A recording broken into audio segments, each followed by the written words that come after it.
Vous faites très bien de nous rejoindre sur Afro Info 243. Dans cette production, nous vous parlons spécialement du football. L'AS Maniema Union de Kindu reçoit le Raja de Casablanca. C'est samedi 7 décembre 2024 au stade des Martyrs à Kinshasa. C'est à l'occasion de la deuxième journée de la phase de groupe de la Ligue des Champions de la CAF. Le coup d'envoi sera donné tout à l'heure à 14 h, heure de la capitale congolaise. Alors tout de suite, la présentation de cette affiche.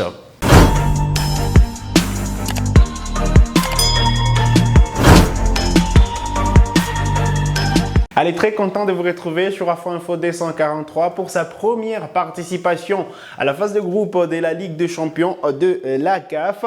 L'AS Maniema Union de Kindu aura des gros chocs pour toutes les journées disputées. Lors de la première journée, l'équipe congolaise a fait un nul 0 partout à Johannesburg face au Mamelodi Sundowns.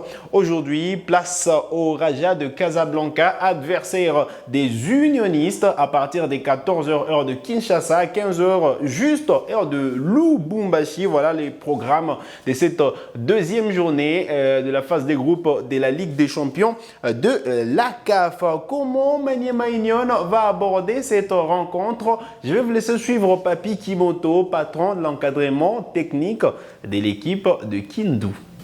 Ce n'est pas seulement les fans de Maniema Union, c'est tous les Congolais en général, en particulier ceux de Maniema Union, mais on connaît aussi que Raja c'est une grande équipe.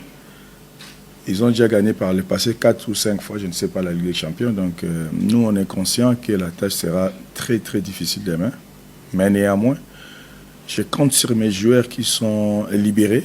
On va jouer sans pression. En même temps, on va tout donner pour essayer d'arracher les 3 points chez nous. Chose qui va être difficile pour nous et pour eux aussi. Mais nous, on compte sur notre public là, justement, pour nous pousser à aller chercher ces 3 points demain. On a vraiment envie de faire un bon match demain. Vous savez, il y a plusieurs scénarios dans un match. Il faut commencer d'abord ce match-là et voir quelles sont les solutions. Il faut trouver à des problèmes posés par l'adversaire. Vous savez, et une équipe qui a perdu à la maison, même s'ils ont joué entre eux et les Marocains, mais ils ont perdu à la maison. Donc demain, ils vont pousser, ils vont tout donner et ils risquent de rester derrière par rapport aux autres. Donc ça va être compliqué, c'est ce que j'ai dit.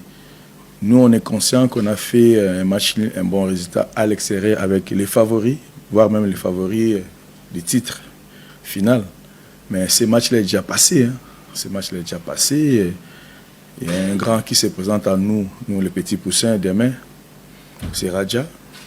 Et nous, moi et mes joueurs ainsi que nos dirigeants, on veut toujours continuer à écrire notre histoire dans cette compétition. Maniema Union, Raja Athletic Club de Casablanca. Match à suivre à partir des 14 h heure de Kinshasa, 15 h heure de Lubumbashi, comme on venait de les dire. Cette confrontation qui entre dans les cadres de la deuxième journée de la phase des groupes de la Ligue des Champions de la CAF. En cas de victoire, l'AS Maniema Union aura la possibilité de se positionner soit à la première, soit à la deuxième position en attendant la confrontation qui va opposer l'AS FAR de Rabat et le Mamelodi Sundowns. Mais voilà, il faut noter que Maniema Union dispute la phase des groupes de la Ligue des Champions pour la première fois de son histoire et que donc une victoire cet après-midi sera historique pour la formation congolaise. Et donc voilà, vous avez suivi évidemment Papi Kimoto qui ambitionne de faire un très bon résultat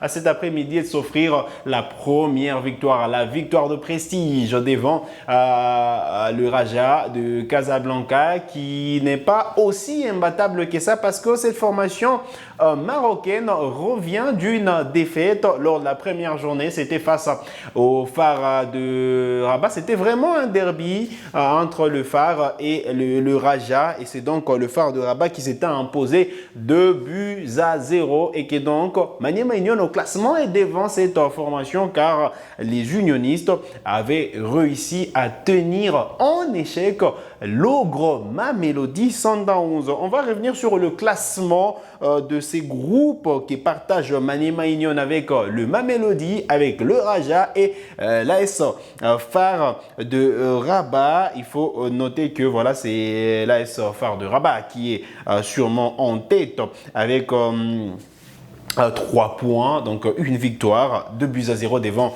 le Raja. Maniema Union, voilà. Le Mamelodi Sundowns, c'est la deuxième position avec le même nombre de points que Maniema Union. Un petit point, pas de but marqué parce qu'il y avait 0-0 entre ces deux formations et les Raja arrivent à la dernière place du groupe avec sûrement 0 unité, avec moins de comme goal des différences et donc une victoire pour Maniema Union cet après-midi pourra mettre les Congolais dans une bonne posture. On espère que les poulains des Papis Kimoto pourront sortir les grands jeux, même si voilà cette formation, vous le savez, cette semaine a enregistré sa première défaite en championnat national de football. Voilà, on va revenir. Il faut noter que c'était face à la formation de Rangers. 2-1 avec au passage un but de Jefte Kitambala qui n'était pas sûrement suffisant pour permettre aux unionistes de gagner cette partie. Voilà donc cette désillusion pour l'équipe de Maniema Union qui sûrement s'apprêtait à préparer, qui s'est préparé pour la grosse affiche de cet après-midi au Stade des Martyrs.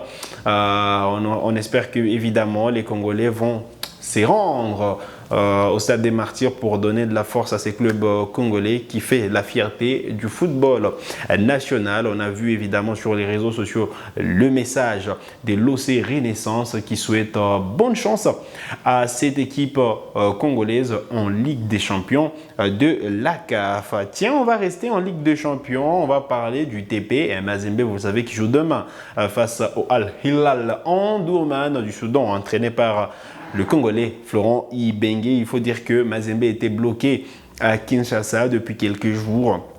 Cette formation est parvenue à quitter la capitale congolaise tôt le matin de ce samedi 7 décembre 2024. Le Corbeau Louchois se sont rendus évidemment du côté de Nouakchott parce que il faut rappeler le Al Hilal Omdurman évolue cette saison du côté de la Mauritanie et joue même et est invité pour précision du championnat mauritanien de première division.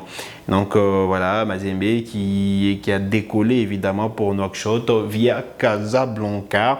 Et donc voilà, l'équipe devrait arriver aujourd'hui et jouer son match sans embâche demain. Voilà donc l'essentiel. On connaît les groupes évidemment de Mazembe, 22 joueurs qui ont été appelés qui ont voyagé avec le coach Lamine Ndiaye, le gardien Liu Fati, Ibrahim Monkoro ou encore Siadi Bagio. On retrouve Magloire Ntombwe, Johnson Atibou, Madouzone, Josué Mwangengi, Mortalamba, Elima Dimda, Ernest Luzolo, Boaz Ngala Mouloumé, Mersengimbi, Jean Diouf, Banks Mbungu, Sozeze Manga, Ouseni Badamassi, Souleymane Chaibou, tiens, qui est pris comme attaquant, alors que c'est un gardien de but.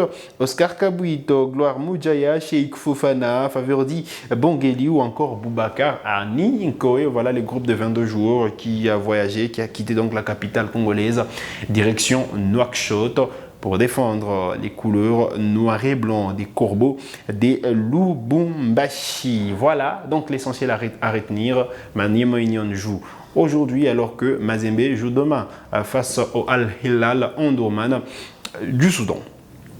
On va parler évidemment de ce championnat d'Afrique des Nations de handball qui se déroule à Kinshasa, qui se clôture évidemment. Vous le savez, on connaît l'affiche de la grande finale qui va opposer, vous le savez, vous ne le savez peut-être pas, l'Angola au Sénégal. L'Angola qui s'est imposé avec autorité hier face à l'Égypte 36-22 et sont qualifiés donc pour la finale de la CAN féminine de handball qui, selon le programme, est prévu aujourd'hui. Et donc voilà, le Sénégal et aussi voilà, les Sénégalaises elles aussi se sont imposées devant la Tunisie 26-18. Ils ont maîtrisé évidemment leur demi-finale et sont qualifiés et vont affronter donc l'Angola en finale. Aujourd'hui, vous savez, la RDC avait échoué en quart de finale, mais elle a réussi quand même à remporter évidemment à la 5e place la République démocratique du Congo. Évidemment, les dames qui ont mouillé le maillot mais ne sont pas parvenues évidemment à atteindre les carrés d'as pour jouer la prochaine édition de la Coupe du Monde. Voilà donc l'essentiel qu'il faut retenir en ce qui concerne donc évidemment en ce qui concerne ces championnats d'Afrique des Nations de handball qui va tirer les rideaux à partir de ce soir. Pour rappel, la RDC avait eu raison du Congo 30-28 lors du match pour la 5e position. J'ai cherché les scores et donc c'est 30-28 entre la RDC et le Congo-Brazzaville. Voilà qui met en terme à cette production sur Afro Info 243. Vous êtes nouveau ou nouvelle à la chaîne, cliquez sur s'abonner, activez la cloche des notifications pour ne manquer aucune de nos prochaines publications. Likez cette vidéo s'il vous a plu et merci de nous avoir suivis.